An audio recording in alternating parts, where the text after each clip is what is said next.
I call Peter McReynolds.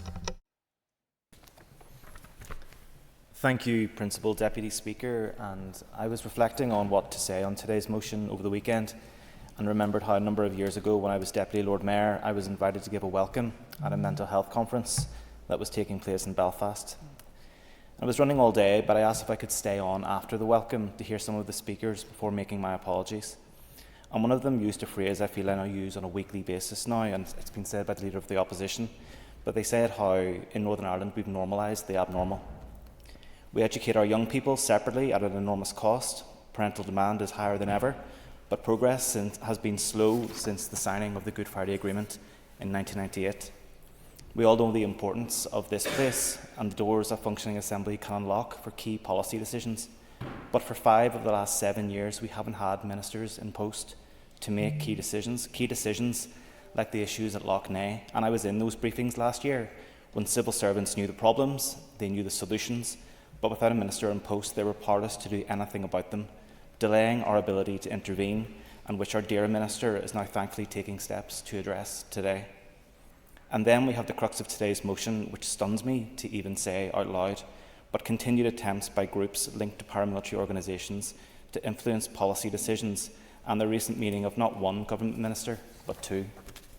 I appreciate there's only so many hours in a day, and our ministers do have long days with multiple competing interests, but it's only since becoming an MLA that I truly appreciate the importance of this chamber and the opportunity to ask questions of ministers on the issues that matter to me and that matter to my constituents. If there's an issue, I'll take that rare opportunity, if afforded that opportunity, during the weekly ballot to plant a seed or an idea in a minister's head in the hope that it someday bears fruit for the benefit of my constituents or the issue itself.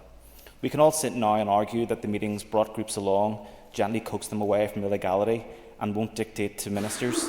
But, Principal Deputy Speaker, representatives of groups that are prescribed as terrorist organisations by the Home Office are in a room with the people who can make society-changing decisions at the expense of the legal organisations who represent the hard-working, disadvantaged and moral groups in all our communities.